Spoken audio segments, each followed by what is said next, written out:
Future classes. तो दोस्तों हम लोग बायोलॉजी में इम्यून सिस्टम के बारे में पढ़ रहे हैं, यानी प्रतिरक्षा तंत्र के बारे में पढ़ रहे हैं। इसके पिछले वीडियो में हम लोग जन्मजात प्रतिरक्षा तंत्र के बारे में पढ़े थे, यानी जो जन्म से ही प्रतिरक्षा तंत्र जो करते हैं वो उन्हें क्या कहते हैं, जन्मजात प्रतिरक्षा तंत्र कहते हैं। इसके बाद आज हम लोग क्या पढ़ेंगे, उपार्जित प्रतिरक्षा तंत्र पढ़ेंगे, यानी उपार्जित प्रतिरक्षा तंत्र जो होता है जन्म के बाद समय के साथ साथ बनता है, यानी क्या होता है इसमें एंटीबॉडी बनता है, यानी एंटीबॉडी से ही क्या होता है हमें प्रतिरक्षा तंत्र होता है। तो इसमें क्या होता है समय के साथ साथ ये विकसित होता है, ये उपार्जित प्रतिरक्षा तंत्र, तो इसे ही क्या कहते हैं, हम उपार्जित प्रतिरक्षा तंत्र कहते हैं। जैसे यहाँ पे हम जानेंगे प्रतिरक्षा तंत्र, यानी प्रतिरक्षा तंत्र के ही ये प्रकार है, जैसे उपार्जित प्रतिरक्षा तंत्र और जन्मजात प्रतिरक्षा तंत्र। तो यहाँ पे हमारा उपार्जित प्रतिरक्षा तंत्र, तो उपार्जित प्रतिरक्षा तंत्र में है कि यह प्रतिरक्षा तंत्र मानव के जन्म के बाद समय के साथ साथ क्या होता है, विकसित होता है। क्या होता है, समय के साथ साथ विकसित होता है।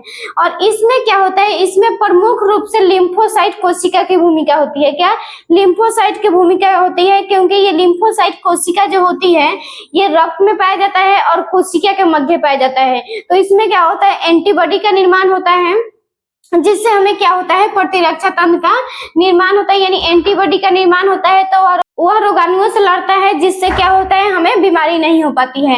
और यह क्या बनता है, जन्म के बाद ही बनता है, यानी अगर किसी को मलेरिया हो गया तो मलेरिया से लड़ने वाले एंटीबॉडी का निर्माण होगा उसी समय, तो वही क्या कहलाता है, हमारा उपार्जित प्रतिरक्षा तंत्र कहलाता है। तो यहाँ पे देखेंगे सबसे पहले लिम्फोसाइट। क्या लिम्फोसाइट, यानी लिम्फोसाइट कितने प्रकार के होते हैं, तो लिम्फोसाइट जो होता है दो प्रकार के होते हैं, टी लिम्फोसाइट और बी लिम्फोसाइट। क्या टी लिम्फोसाइट और बी लिम्फोसाइट। टी लिम्फोसाइट जो होता है कोशिका के मध्य पाए जाते हैं, यानी क्या हमारे शरीर में बहुत सारे कोशिका, यानी हमारा शरीर जो ही होता है कोशिका से ही मिलकर बना होता है। तो हमारा ये क्या होता है, टी लिम्फोसाइट जो होता है कोशिका के मध्य पाया जाता है, और बी लिम्फोसाइट जो होता है रक्त में पाया जाता है। क्या रक्त में पाया जाता है। उसके बाद यहाँ पे है टी लिम्फोसाइट के प्रकार तीन है। क्या तीन भाग में बांटा गया है, जैसे साइटोटॉक्सिन टी सेल, क्या साइटोटॉक्सिन टी कोशिका या टी सेल। उसके बाद यहाँ पे memory T cell, helper T cell, यानी ये तीन जो है ये एंटीबॉडी बनाने में निर्माण करते हैं, यानी क्या सहायता करते हैं। उसके बाद यहाँ पे है बी लिम्फोसाइट, यानी रक्त में जो होता है बी लिम्फोसाइट, उसका दो प्रकार है, जैसे मेमोरी बी सेल, उसके बाद प्लाज्मा बी सेल। और प्लाज्मा बी सेल जो होता है एंटीबॉडी निर्माण में सहायता करता है, यानी ज्यादा ये जो होता है प्लाज्मा एंटीबॉडी निर्माण में सहायता करता है। इसके बाद यहाँ पे है टी लिम्फोसाइट कोशिकाएं क्या करती है, टी लिम्फोसाइट जो होती है कोशिका पर कार्य करती है। क्या टी लिम्फोसाइट जो थी कोशिका के मध्य थी, जिससे वह कोशिका पर कार्य करती है। क्या कोशिका पर कार्य करती है, इसलिए इसे कोशिका माध्य प्रतिरक्षा कहते हैं। यानी क्या ये कोशिका में, यानी क्या कोशिका में उपस्थित क्या होता है, रोगाणु जो होता है उससे प्रतिरक्षा करता है, यही क्या कहलाता है, टी लिम्फोसाइट कहलाता है। उसके बाद यहाँ पे बी लिम्फोसाइट जो होता है रक्त पर कार्य करता है, इसलिए इसे तरल प्रतिरक्षा कहते हैं। क्या तरल प्रतिरक्षा कहते हैं, यानी बी लिम्फोसाइट जो होता है तरल में जो रोगाणु होते हैं उनसे ये प्रतिरक्षा करता है, यही क्या कहलाता है, बी लिम्फोसाइट कहलाता है। जैसे में उसके बाद यहाँ पे है यह विशिष्ट प्रतिरक्षा होता है। क्या यह विशिष्ट प्रतिरक्षा होता है, यानी लिम्फोसाइट जो होता है विशिष्ट प्रतिरक्षा होता है, और जो स्मृति पर आधारित होता है। क्या स्मृति पर आधारित होता है, तथा यह प्रतिरक्षा शरीर के प्रोटीन, क्या शरीर के प्रोटीन तथा बाहरी प्रोटीन, क्या शरीर के प्रोटीन, यानी शरीर में जितने सारे प्रोटीन होते हैं और बाहरी प्रोटीन जो होते हैं उस पे विभेद करने में सक्षम होती है। क्या होता है कि ये लिम्फोसाइट जो होता है हमारे शरीर में जितने भी प्रोटीन होते हैं या बाहरी प्रोटीन जो होते हैं उन पर ये विभेद करने में सक्षम होती है, यानी लिम्फोसाइट। उसके बाद यहाँ पे इस प्रतिरक्षा में मुख्य रूप से क्या होता है, लिम्फोसाइट सेल एंड एंटीबॉडी भाग लेता है। क्या इस कोशिका में लिम्फोसाइट सेल एंड एंटीबॉडी भाग लेता है। उसके बाद यहाँ पे है टी लिम्फोसाइट। क्या टी लिम्फोसाइट और बी लिम्फोसाइट था, तो क्या था यहाँ पे, टी लिम्फोसाइट कोशिकाएं प्रमुख रूप से संक्रमित कोशिकाओं को नष्ट करने तथा कोशिका के मध्य प्रतिरक्षा के उत्तरदायी होता है। क्या होता है?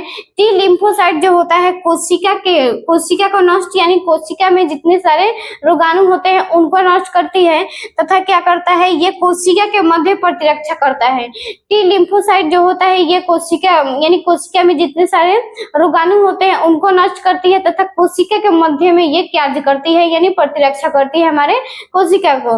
उसके बाद यहाँ पे है बी लिम्फोसाइट। क्या? बी लिम्फोसाइट की कोशिका विभाजित होकर क्या? बी लिम्फोसाइट की कोशिका जो थी दो भागों में विभाजित हुई थी, मेमोरी में और एक प्लाज्मा में। तो क्या होता है यहाँ पे? बी लिम्फोसाइट की कोशिका विभाजित होकर प्लाज्मा बी कोशिका तथा मेमोरी बी सेल यानी क्या बनाता है? प्लाज्मा बी कोशिका तथा मेमोरी बी सेल का निर्माण करती है तथा यह मुख्य रूप से रक्त में उपस्थित रोगाणु से प्रतिरक्षा करती है।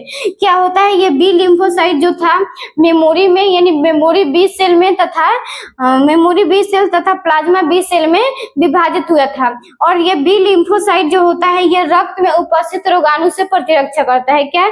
रक्त में जितने सारे रोगाणु होते हैं उनसे प्रतिरक्षा जो करता है बी लिम्फोसाइट होता है। उसके बाद यहाँ पे हेल्पर टी। क्या? हेल्पर टी जो है ये एक प्रकार का टी लिम्फोसाइट का प्रकार है। क्या? टी लिम्फोसाइट का प्रकार है। तो यहाँ पे है टी लिम्फोसाइट। क्या? हेल्पर टी यानी एक टी लिम्फोसाइट का प्रकार था और एक हेल्पर टी सेल तथा प्लाज्मा बी सेल। क्या? एक टी लिम्फोसाइट का एक प्रकार और एक बी लिम्फोसाइट का प्लाज्मा बी रसायन स्रावित करिए एक प्रकार रसायन स्रावित करते हैं यानी कौन कौन? प्लाज्मा यानी हेल्पर टी सेल और प्लाज्मा बी सेल ये एक प्रकार का रसायन स्रावित करते हैं जिससे क्या होता है? एंटीबॉडी का निर्माण करता है। यानी एंटीबॉडी ही जो होता है हमारे शरीर में क्या करता है? रोगाणुओं से मुक्त करता है यानी रोगाणुओं को नष्ट करता है जो एंटीबॉडी ही करता है। और एंटीबॉडी जो होता है हमारे शरीर में रोग के पहचान होता है। अगर किसी रोग को हो या अगर किसी व्यक्ति को मान लेते हैं यानी एंटीबॉडी का निर्माण जो होता है मान लेते हैं अगर किसी को टाइफाइड हो गया तो टाइफाइड से निष्क्रिय करने के लिए क्या होता है? एंटीबॉडी का निर्माण होता है और एंटीबॉडी जो होता है हर रोग के लिए अलग अलग होता है। यानी क्या होता है? ये रोग होने के पश्चात ही एंटीबॉडी का निर्माण होता है, उसके पहले हमारे शरीर में ये एंटीबॉडी नहीं होता है यानी सभी प्रकार के एंटीबॉडी नहीं होते हैं। रोग होने के पश्चात ही एंटीबॉडी का निर्माण होता है और इसी तरीके से होता है। यानी क्या होता है? हमारे शरीर में लिम्फोसाइट होता है और लिम्फोसाइट जो होता है उसके प्रकार होते हैं। उस प्रकार में क्या होता था? यहाँ पे हेल्पर टी सेल और प्लाज्मा बी सेल जो होता है एक रसायन स्रावित करता है जिससे क्या होता है? एंटीबॉडी का निर्माण होता है और यही एंटीबॉडी जो होता है हमारे रोगाणुओं से मुक्त करता है। तो यही क्या हो गया? हमारा उपार्जित प्रतिरक्षा तंत्र हो गया। इसके बाद हम देख लेते हैं आखिर में एंटीबॉडी का निर्माण कैसे होता है यानी एंटीबॉडी जो होता है इसका संरचना कैसे होता है और ये कैसे होता है। इसके बाद यहाँ पे हम जान लेते हैं स्ट्रक्चर ऑफ एंटीबॉडी यानी क्या? स्ट्रक्चर ऑफ एंटीबॉडी यानी एंटीबॉडी का स्ट्रक्चर जो होता है कैसे होता है। तो यहाँ पे हम देखते हैं कि स्ट्रक्चर जो होता है ये एंटीबॉडी का स्ट्रक्चर है। यानी क्या होता है? इसमें दो श्रृंखला होता है, एक दीर्घ होता है और एक लघु होता है यानी एक हेवी चेन होता है यानी दीर्घ श्रृंखला और एक लाइट चेन यानी लघु श्रृंखला होता है। और ये जो होते हैं इसमें यानी लाइट चेन और हेवी चेन जो होते हैं डाइसल्फाइड बॉन्ड से जुड़े होते हैं और ये जो होता है ये एंटीजन कहलाता है। क्या? ये एंटीजन कहलाता है यानी बंधन स्थल कहलाता है। तो ये क्या हो गया? हमारा एंटीबॉडी का स्ट्रक्चर हो गया। जैसे हम यहाँ पे देख रहे हैं कि यह ग्लाइकोप्रोटीन शर्करा प्लस प्रोटीन का बना होता है यानी एंटीबॉडी जो होता है शर्करा और प्रोटीन के निर्माण से होता है एंटीबॉडी का निर्माण। उसके बाद यहाँ पे इसमें दो बृहद तथा दो श्रृंखला लघु पाया जाता है यानी दो लाइट चेन और दो हेवी चेन पाया जाता है एंटीबॉडी में। उसके बाद यहाँ पे यह लघु व दीर्घ श्रृंखला मिलकर एंटीजन बंधन स्थल बनाता है।